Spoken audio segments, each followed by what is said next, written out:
Hey everyone, how you doing? Welcome back to Joecmdrawz and welcome back to a new video. In this video I'm going to be showcasing and showing off the latest member that I've designed for the Goldielock Pirates, Nanna Blythe.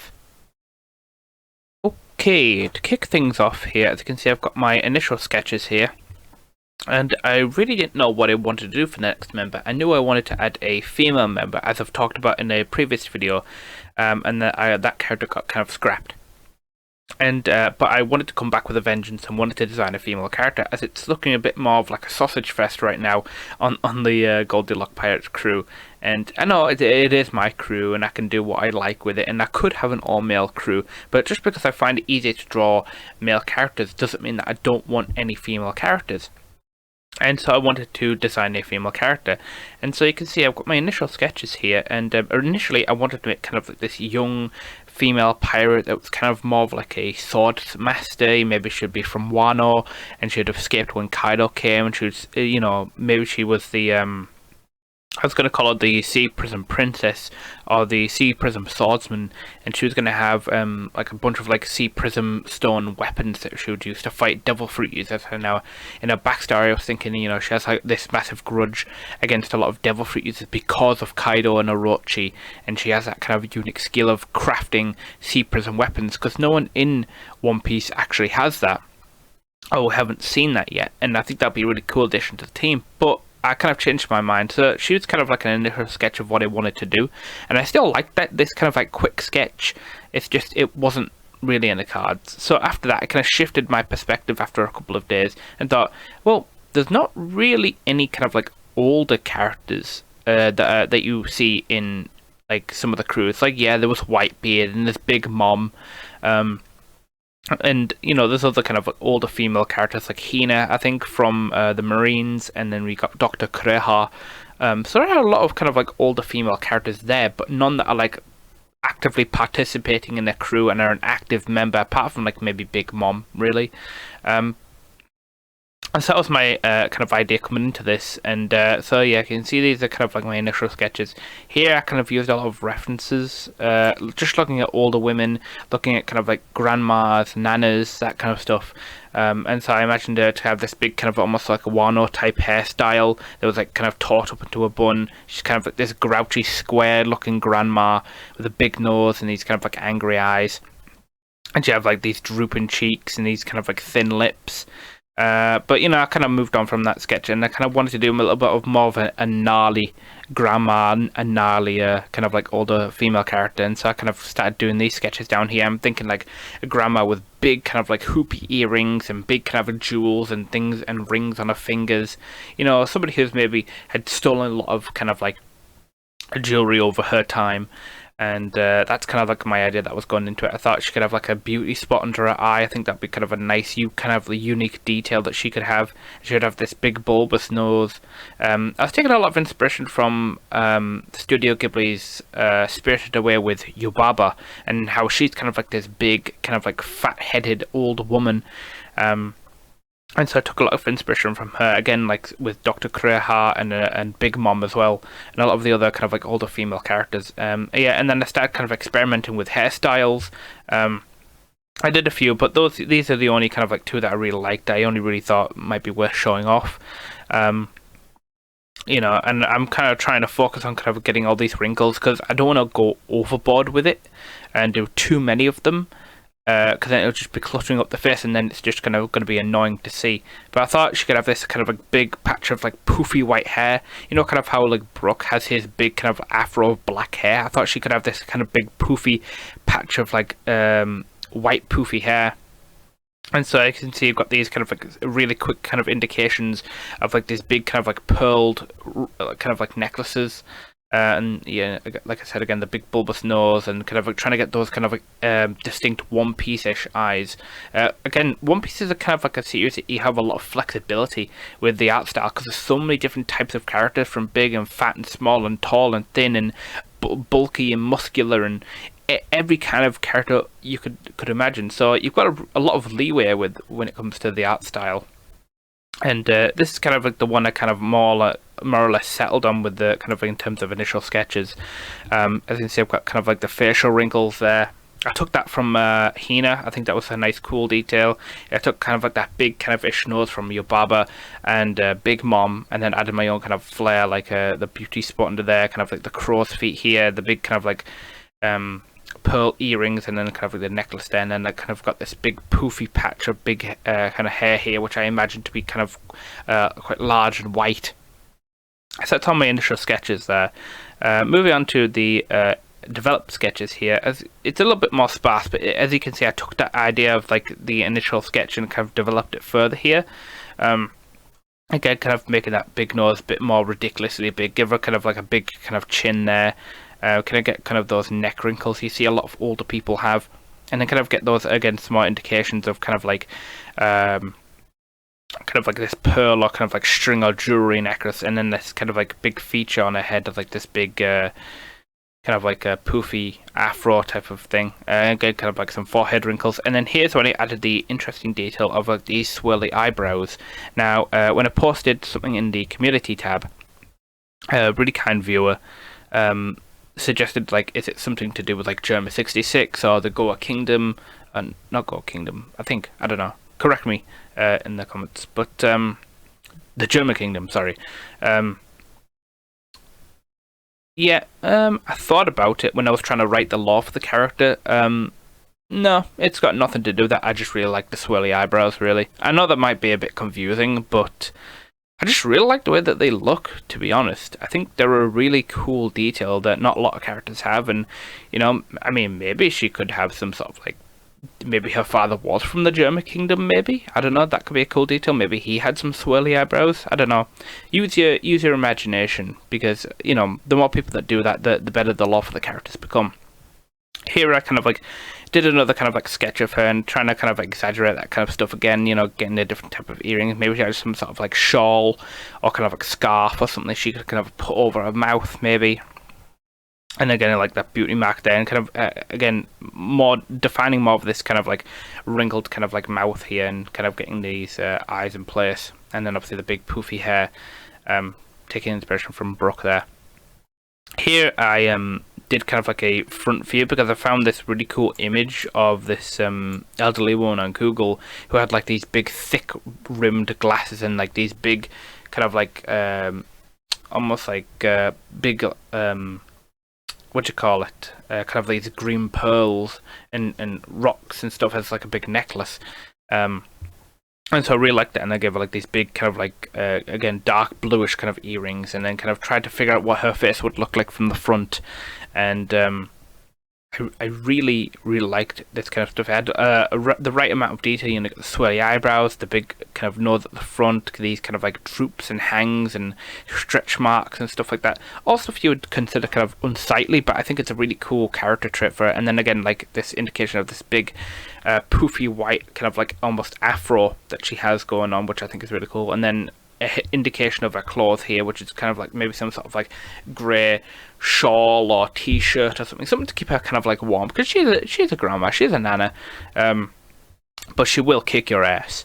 So that's kind of like my more developed designs here, and then moving on to my final designs here. This is kind of like my final kind of like concept art for the character of Nanna Blythe, which I'm actually honestly really happy with. Like, I tried again, I used some references of actual character sheets from some of the One Piece films, and so it's really cool one of like Zoro screaming, so I kind of used his as like a reference, and yeah, I kind of came up with this this pose here where she's kind of like maybe screaming. She's got like these big round big mom teeth here, which I quite like the detail of.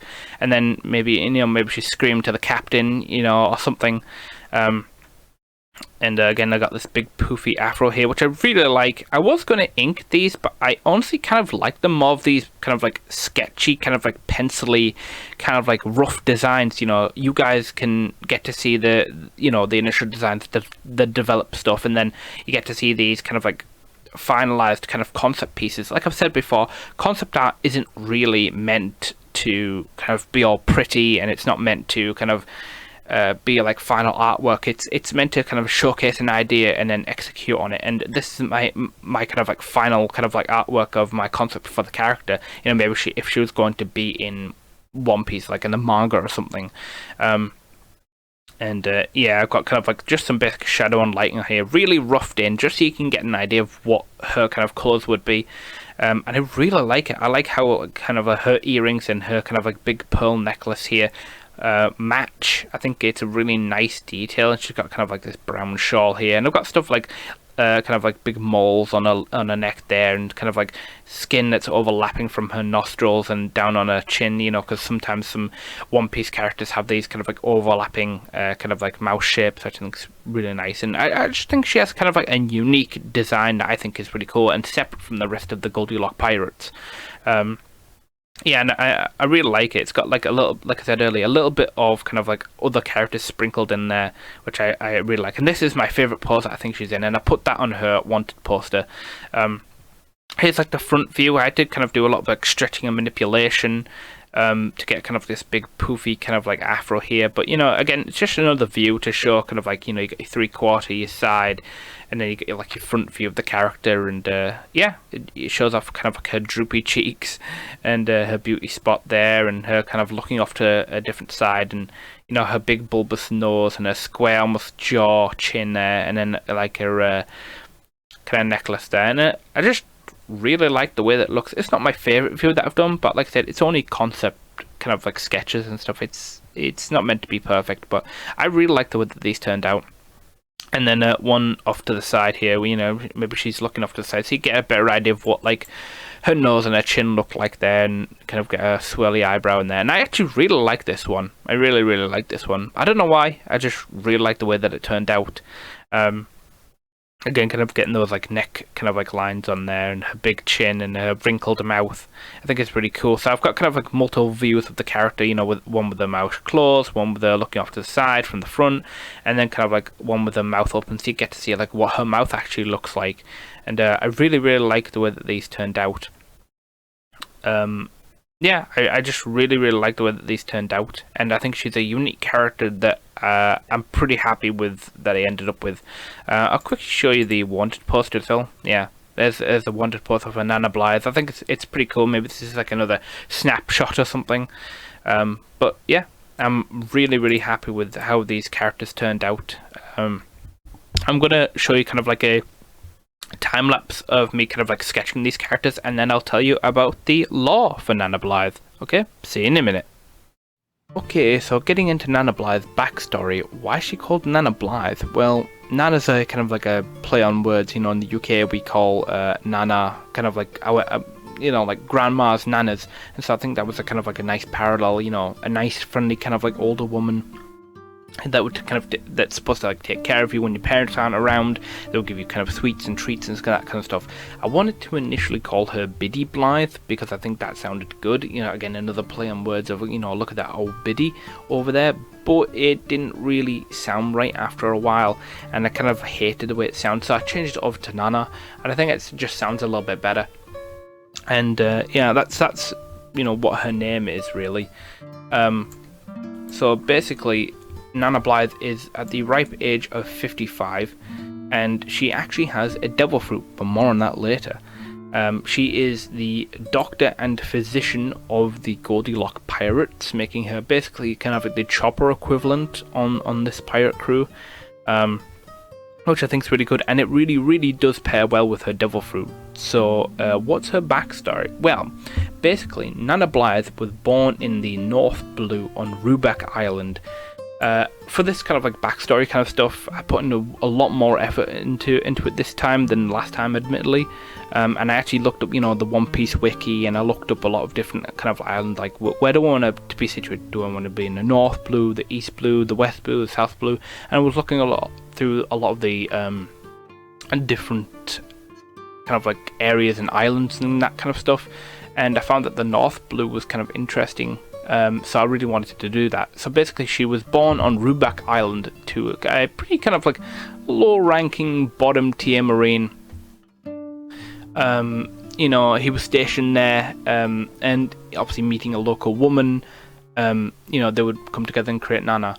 But basically, you know, her father was a low-ranking marine, and he was actually stationed there because of a conflict, or kind of like a a deal between the Barrels pirates and the Marines, because they were making a deal to establish a trade for the Opi Opi Numi, which is actually canon, as again, like I looked up on the wiki, and I think that was a really interesting kind of a bit of conflict, or a bit of interesting kind of like lore there, and so I wanted to kind of like have that and put that into a backstory.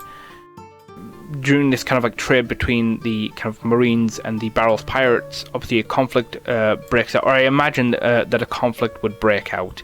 They were trying to establish a trade for the Opi Opi Numi, and obviously pirates being pirates, they wanted it, and they hate the Marines, and so a conflict broke out. And the Barrels pirates quickly started attacking the Marines, and unfortunately her father was killed during, like, either by multiple Barrels pirates or maybe one Barrels pirate. I don't know. It's fun to just imagine that kind of like scene in your head of how that actually goes down. This really terrible conflict that she's unfortunately been born into, and obviously her mother being a local woman with no kind of like power at all. She kind of fearing the conflict, she kind of like flees on this tiny like little rickety boat that she'd maybe fashioned a couple of years ago. I don't even know if anybody actually lives on Rubeck Island canonically in One Piece, but you know what, they do now. But basically they were on this tiny little boat, and they're kind of getting tossed around by the waves and getting crashed into, and it's raining maybe, and they're cold and wet, and they haven't got much food left in this like little boat because they didn't really have any time to pack anything. Maybe her mother had there, maybe she'd planned on getting off the island years ago maybe, and she kind of put it off, and unfortunately, and then she met like her the Marine, and she kind of like loved him, and then they obviously made Nanna together. But I digress. So basically she gets in this little boat, and they're being tossed around, maybe they've been on this like for hours and hours, and they're slowly making their way off the island, and eventually they were saved from the harsh waves by a backup Marine ship, because I imagine like when the conflict breaks out, the Marines would call for backup, and another Marine ship comes. Obviously the conflict is too terrible. They send a bunch of kind of guys on small boats off the ship to go, and then they take Nanna, the young Nanna, and her mother in on the ship, and helping them escape. They take them all the way from the North Blue to the 77th Division Marine Base, which is based in the East Blue. I know it's quite a long ways away. I like to think that I've spent a lot of time with these Marines and getting a lot of friendly with them and that kind of stuff. So basically they were just, they were taken to the East Blue, where they were given shelter, and her mother landed a position in as a nurse in the Marines Medical Division. Like I said, I imagine a big division, like a big base, like the Marines have. You'd think that they would have a lot of like positions for like nurses in a medical division. So, yeah. So she got that position, and they stayed there for quite some time, around about 10 years, until her mother decided she didn't really want to do it anymore, and she retired and again relocated, this time to the much closer log town, the town of beginnings and endings, which I think is pretty good. From there, her mother would open up her own herbs and medical shop called Blythe Bits and Bobs. And this lasted for about 5 years. During this time, she would teach Nanna a lot of her tips and tricks when it came to medicine and providing medical care, while supplying both locals and Marines that passed through the town with medicine.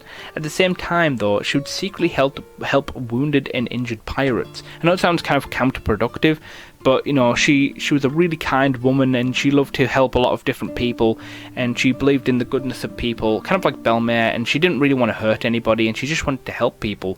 And so even, and she knows that there's good pirates out there. And so basically she was doing that at the same time, but obviously doing it for so long, you're going to get caught up, and you're going to get caught by a lot of different people, obviously not being too careful. And she was caught by a bunch of Marines that had maybe dropped in for a quick visit, and they find this kind of like older woman with this dying pirate on her table, and she ended up trying to flee, and she was caught conspiring with pirates. Obviously, in another attempt to flee and relocate with her daughter, she was immediately gunned down by a group of Marines. But obviously, there you go. There's the kind of like ruthless, brutal Marines that we know from the series, and they gunned down this poor woman that was just trying to help somebody. And basically they killed her right in front of Nanna's face, and obviously they wanted to blame Nanna as well, saying that she was conspiring with her mother and that they were helping pirates smuggle stuff in and label a lot of stuff on them, and so basically lie about them. And basically they killed her mother right in front of Nanna, and this made Nanna hate the Marines with an absolute fiery passion of 1,000 suns. And then she basically fled town, leading to her first bounty. It wouldn't be much, you know, considering there's a lot of other pirates around at the time, but she got her first bounty, and from there she would just kind of like wander around from different kind of islands, making her own little makeshift boat, maybe, you know, just like her mother did, evading the Marines wherever she could, and, you know, started going around stealing people's jewelry, stealing all their kind of like maybe stealing clothes, stealing food, stealing money, getting really, really good at it. And eventually, during her wandering around, she ended up meeting and causing a lot of trouble, and ended up joining a small pirate group. It's not really worth naming them because they're just so insignificant, and it would take just a lot longer to explain her backstory.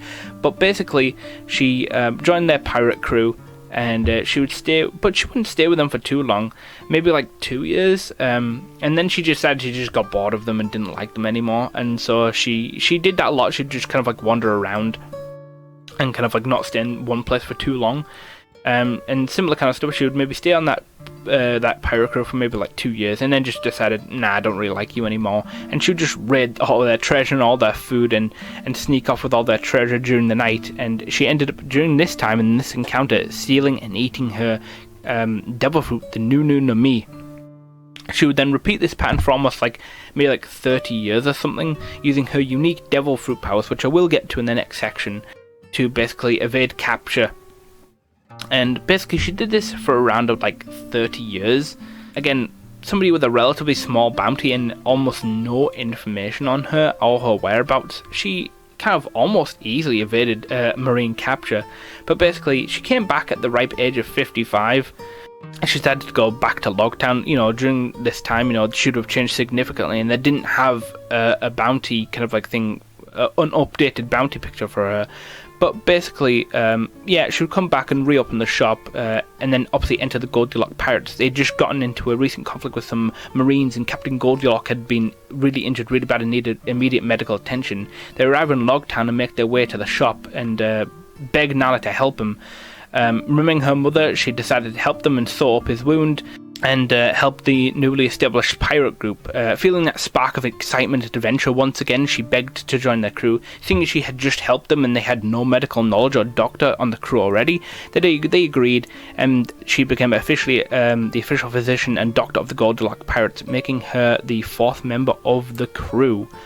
So that's her entire backstory. It's almost like a Cliff Notes version, really. I could go into way more detail, maybe even write like a whole script or something and tell it like a story, but you know, I've got limited time and I don't want to spend too long boring you with her kind of like other kind of tiny little details. You want the juicy stuff of how she actually joined the crew, and that's kind of like how she joined the crew basically. So basically she became the physician and the doctor of the crew, and she wants that, you know, new spark of excitement and adventure again, and wanting to be a pirate again. But yeah, I think that's pretty cool. Her story kind of took her full circle from becoming like a kind of like almost like a helper in the Marines to basically a pirate. It's kind of like a Belmare situation, honestly. But yeah, that's Nanna Blythe's backstory, and I really like that backstory. I put a lot of time and effort into writing that, and I'm just finishing up my kind of like sketches here. But yeah, that's her backstory. I hope you like hearing me talk about her backstory, and I'll just let you watch me finish up my sketching here.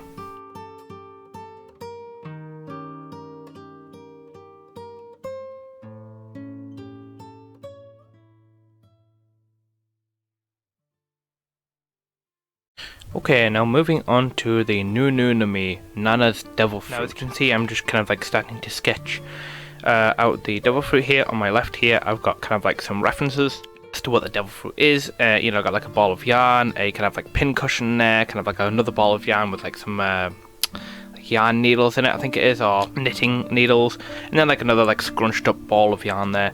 So basically the new translates to the sow devil fruit, spelled S-E-W, not S-O-W. S-O-W is like sowing for plants, and S-E-W is like sewing like clothes together. And so basically it would turn you into a sewing human, and basically this devil fruit allows you to sew two objects together, whether it be organic or inorganic. It's a parameter type devil fruit, and you can basically do a lot of cool stuff with this. You know, it can you can sew enemies together, like sewing their like hands and fingers and that together. So like your arms or the legs together to make them trip up. You can sew multiple enemies up. You can sew wounds up. You can sew lost limbs back together. You can you can even like attach like other kind of like body parts to other crew members, or even to yourself, to give you stuff like flight from birds or whatever. Obviously it has to like be detached at the moment, you know, and then you can kind of like sew it back on, so it kind of like stitches it together. Do all sorts of really cool stuff with that, and then you're able to use that, so you could like maybe detach your own arm, unsew it, and then resew it, resew like a different kind of arm on there, like a bigger arm or something else. But you already have to have it there. You can't create it. There's other stuff that you can do with this.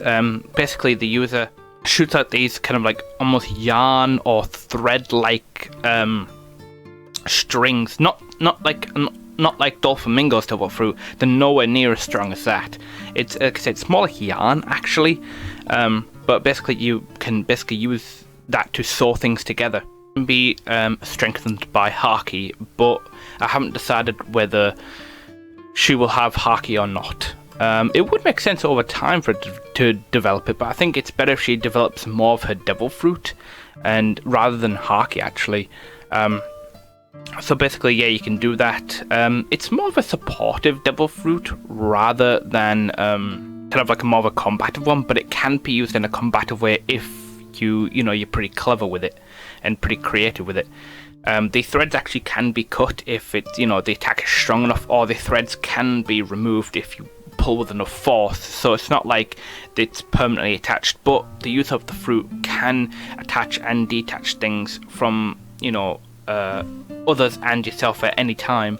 But like I said, it has to be already a detached object. So like I said, if you had like your arm cut off or something, you could just then reattach it by sewing it back together.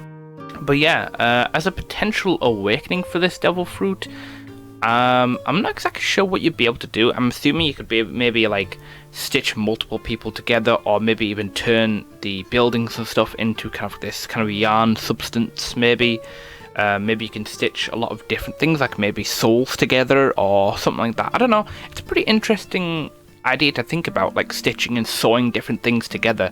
Maybe you could even make like zombies, kind of like how Moria does, but you'd have to have in combination with another devil fruit to do that. But I think, like I said, she's a doctor and a physician of the crew, so I should mainly be using it for like sewing up gaping wounds or slashes or gashes on the crew. Maybe even to herself, she can sew different kind of things together, maybe have a lot of different like arms and legs and stuff prepared, or eyeballs or whatever, just so she can do reconstructive surgery on the crew members to past in her training. So yeah, that's pretty much the new me, the sow devil fruit. I think it's a pretty interesting, unique, supportive devil fruit that could really come in handy. Not all devil fruits are built for combat. That might be more exciting, but it's you have to have some supportive devil fruits that can help the crew in all sorts of different ways. So as you can see, I've done quite a few different sketches here, some of different various sizes and shapes, and trying to use my references to try and come up with an idea that best represents a sewing type devil fruit. Here I'm moving on to a newer one.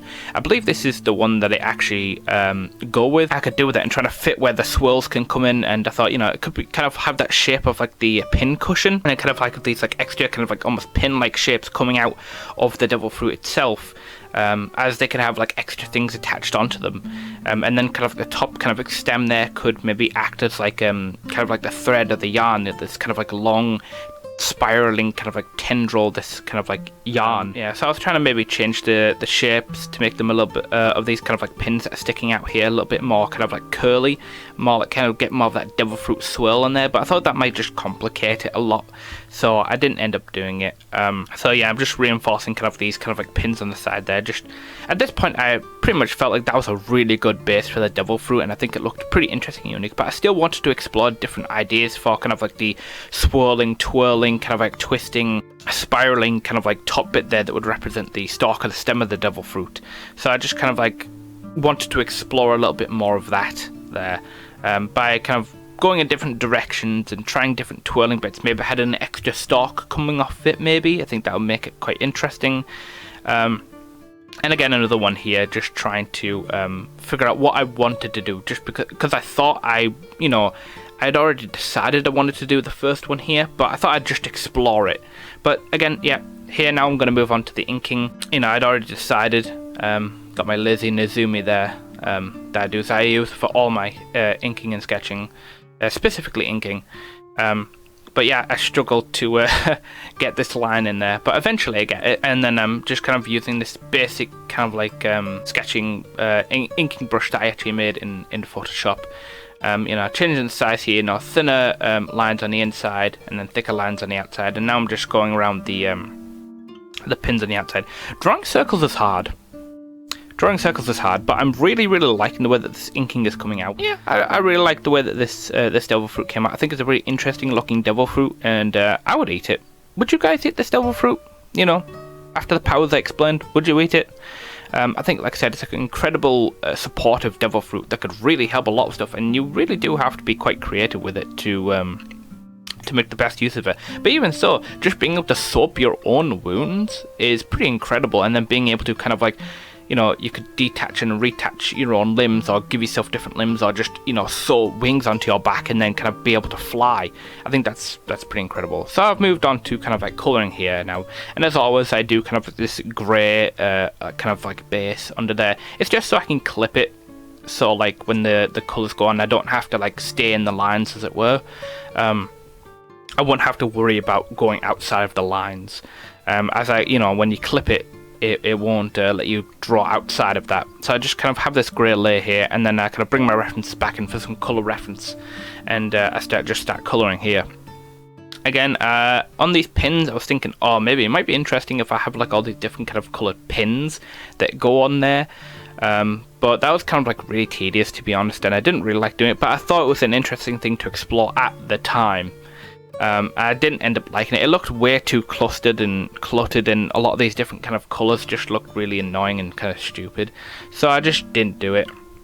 But it was fun to kind of like explore, and then I kind of like went over the lines for the stalk there, and just kind of called it a nice kind of like a stalky green. And then I have like these little flowers that are at the base there. I think that was kind of nice. I took that actually from Yamato's devil fruit, which I quite like. It's a nice simple design, it's not too complicated. And yeah, I used that as reference, and I kind of just went back over it. And then I'm starting on the colouring here. Colouring the line work, I think that's important. And I like to zoom out from time to time just to see what I'm doing, because if you spend too much time zooming in, you kind of get kind of like tunnel vision, and you can't see the big picture. Here's when I kind of like just changed all those pins back to just one colour, because I think it's just a lot more cohesive, and I coloured over the line work there. I was messing with the colours, trying to maybe shift the colours around, see if there was better colours, but in the end I don't really think so.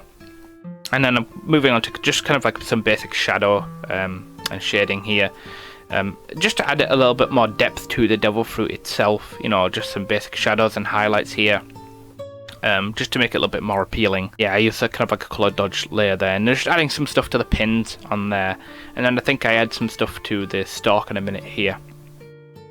Yeah, here we go. I'm adding kind of some more depth to the stalk there, just to make it look a little bit more interesting, a little bit more leafy. But yeah, that's the Nunu no Mi. I think it's a pretty interesting devil fruit. Let me know if you would eat it in the comments, and yeah, I'll let you finish watching me finish up this devil fruit.